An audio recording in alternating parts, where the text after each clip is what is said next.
कई लोग ऐसे होते हैं जिनकी की छाले बहुत ज़्यादा होते हैं, मुंह में गले में बहुत ज़्यादा अल्सर बनने लगते हैं। अगर ये 4 से 5 दिन के अंदर ठीक नहीं होते हैं तो इसका मतलब ये है कि जो गले में अल्सर बन रहे हैं वह बिल्कुल भी नॉर्मल नहीं है। ये किसी न किसी गंभीर रूप में बदलने वाले हैं। तो अगर किसी भी व्यक्ति को गले में बहुत ज़्यादा अल्सर होते हैं तो आपको सतर्क रहने की आवश्यकता है, क्योंकि यही समस्या आगे बढ़कर पेट में कई प्रकार की रोगों को पैदा करती है, गले में कई प्रकार के रोगों को पैदा करती है। आज जिस रेमेडी की बात हम करेंगे वह बहुत ही नेचुरल होगी, और अगर किसी भी व्यक्ति को गले के अंदर बहुत ही ज्यादा अल्सर बनते हैं तो वह चुटकियों में दूर हो जाएंगे। जैसे पहला कारण यही होता है कि अगर किसी भी व्यक्ति के बैक्टीरिया का इन्फेक्शन हो जाता है तो आप देखेंगे कि गले के अंदर इस प्रकार से पूरे मुंह के अंदर छोटे छोटे दाने बन करके और छाले ही छाले पड़ जाते हैं, जिसके अंदर वो फूटते हैं, मवाद निकलती है, घाव बन जाते हैं, जलन होती है। इस तरह से आप देखेंगे विटामिन B12 की कमी भी आ रही होती है तो गले के अंदर छाले बनने लगते हैं, मुंह में बहुत ज्यादा छाले हो जाते हैं। किसी भी व्यक्ति ने खाना खाते समय पर ध्यान नहीं दिया और एकदम से गर्म वस्तु का सेवन कर लिया होता है, जैसे गर्म दूध पी लिया, गर्म चाय एकदम से सीप करके ले लिया, तो उनके मुंह के अंदर भी छाले बनने लगते हैं। ये एक नॉर्मल कारण रहता है। अगर किसी व्यक्ति का पित्त दोष असंतुलित होता है, खाना सही ढंग से पचता नहीं है, हमेशा ही कब्ज की दिक्कत रहती है, पाचन सही ढंग से काम नहीं करता है, तो ऐसे व्यक्तियों को सबसे ज्यादा इफेक्ट उनके गले के अंदर दिखाई देगा। आप देखेंगे कि ऐसे व्यक्तियों को बार बार गले के इन्फेक्शन हो जाएंगे, गले में छाले पड़ने लग जाएंगे, गले के अंदर बहुत ज्यादा अल्सर, टोंसिल की समस्या, ये सारी दिक्कतें होने लगती है। अगर किसी भी व्यक्ति को गले के अंदर बहुत ज्यादा अल्सर बन रहे हैं तो कुछ ऐसे छोटे मोटे सिम्टम भी आपको दिखाई देंगे, जैसे जहां जिस एरिया के अंदर वो छाले और अल्सर बन रहे उस एरिया के पोर्शन के अंदर दर्द महसूस हो सकता है, यानी कि कान के पीछे दर्द रह सकता है, गले के अंदर दर्द रह सकता है, गले में सूजन आ सकती है, या फिर कान कन पट्टी जो होती है हमारी, ये पेन करने लग सकती है, खाना निगलने में दिक्कत हो सकती है, पानी भी अगर आप पीते हैं तो बड़ी मुश्किल से पिया जाता है, बार बार आपको ऐसा लगता है कि गले में जलन हो रही है, तो इस तरह से आपको दिखाई देगा। जिन व्यक्तियों को खाना पूरी तरह से पचता नहीं है तो ये एसिड रिफ्लक्स की समस्या बन जाती है, और एसिड रिफ्लक्स की समस्या यानी कि खाना पचता नहीं है, जिसके कारण खाना ऊपर आने लगता है, और वो एसिड जो होता है आपके मुंह के अंदर बार बार आ जाने के कारण एसिड रिफ्लक्स की समस्या के साथ में एसिडिटी की दिक्कत तो पैदा करता ही है, लेकिन आपके मुंह के अंदर वह लार व बैक्टीरिया वापस ऊपर आ जाने के कारण आपके मुंह में, गले में इस प्रकार का इन्फेक्शन देखेंगे, जैसे उसके कारण आपके मुंह में बहुत ज्यादा छाले बन जाएंगे, घाव होने लग जाएंगे, खुजली का संक्रमण गले में रहेगा, कफ बनने लग जाएगा, बार बार गले में थूक सा आएगा। ये एसिड रिफ्लक्स के कारण सबसे ज्यादा होता है। अगर आपको बहुत ज्यादा एसिडिटी होती है, एसिड रिफ्लक्स की दिक्कत है, तो इस पर मेरे काफी सारे वीडियो है, आप उनकी रेमेडी को भी कर सकते हैं। अगर किसी भी व्यक्ति को थ्रोट से संबंधित किसी भी प्रकार की समस्या है तो उस पर मेरे काफी सारे वीडियो बने हुए हैं, एक बार जाकर जरूर चेक करें। सारी की सारी प्लेलिस्ट को मैं यहाँ पे कमेंट में पिन कर दूंगी ताकि आप उसे आसानी से देख सके, लोगों के साथ जरूर शेयर करें ताकि किसी और की मदद हो सके। गले के किसी भी प्रकार के रोग के लिए आप एक बार मेरी प्लेलिस्ट को जरूर चेक करें, आपको वहां पर आपका पूरा निवारण मिल जाएगा। आज हम जिस रेमेडी की बात कर रहे हैं बस बहुत ही आसान सी रेमेडी है और ये कोई भी कर सकता है। जैसे थ्रोट अल्सर को बिल्कुल मामूली नहीं समझना है, क्योंकि ये अल्सर जो होते हैं आगे जाकर गले के अंदर और भी दिक्कत पैदा करते हैं। अगर आपको थ्रोट अल्सर हो रहे हैं तो सबसे पहले आपको क्या करना है, बैक्टीरिया का इन्फेक्शन हो गया है तो गले को पूरी तरह से साफ करना है। गले को पूरी तरह से साफ करने के लिए, उसे डेटॉक्सिफाई करने के लिए आप अलग अलग तरह के पानी बनाकर गले को साफ कर सकते हैं, जिससे आपके दांत साफ रह सकते हैं, आपकी जीभ सही रहती है, आपका पूरा मुंह की इम्यूनिटी सुधरती है और आपका गला पूरी तरह से साफ रहने लगता है।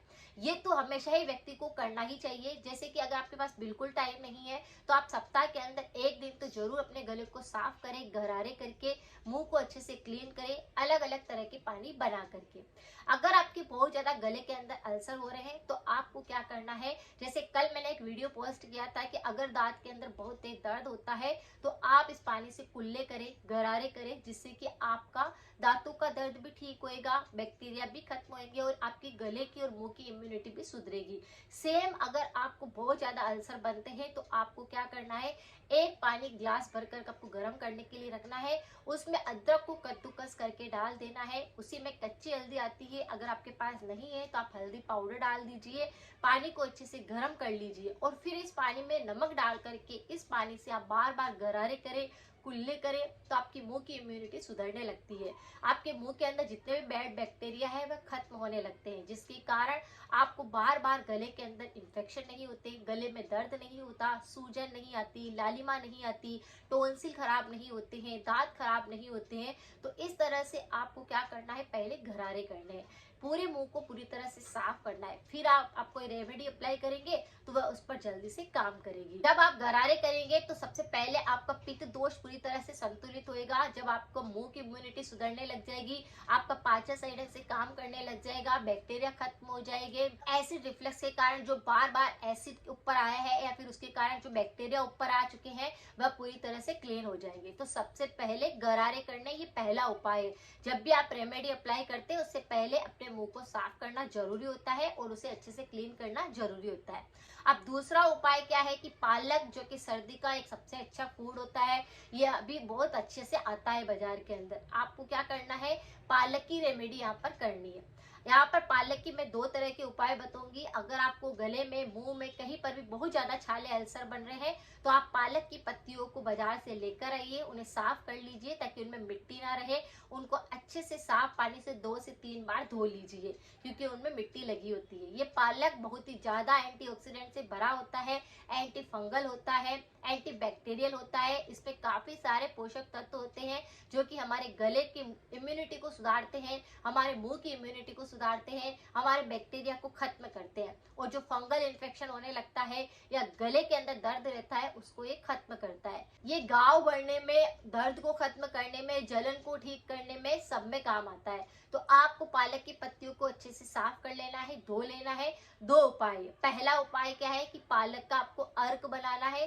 पालक का अर्क बनाने के लिए आप क्या करें, 8 से 10 पत्तियों को लीजिए, उन्हें पानी के अंदर 1 कप पानी रख करके उसे अच्छे से बॉईल कर लीजिए और अच्छे से बॉईल हो जानी चाहिए। यानी आप थोड़ी सी देर में उसे बॉईल करेंगे तो पत्तियां जल्दी से ही गल जाती है पानी के अंदर। तो उसे आपको अच्छे से फिर पानी के अंदर मसल लेना है, गैस से आपको उतार लेना है, उसे अच्छे से मसल लेना है और उस पानी को छान लेना है। ये पानी थोड़ी सी मात्रा के अंदर रह जाएगा। जैसे आपने 1 कप पानी रखा था तो ये बिल्कुल 1/2 पानी रह जाएगा। ये अर्क तैयार हो गया है, यानी पालक का अर्क तैयार हो गया है। अब इसको आपको क्या करना है, आपको अच्छे से मुंह के अंदर भर करके थोड़ी सी देर रखना है।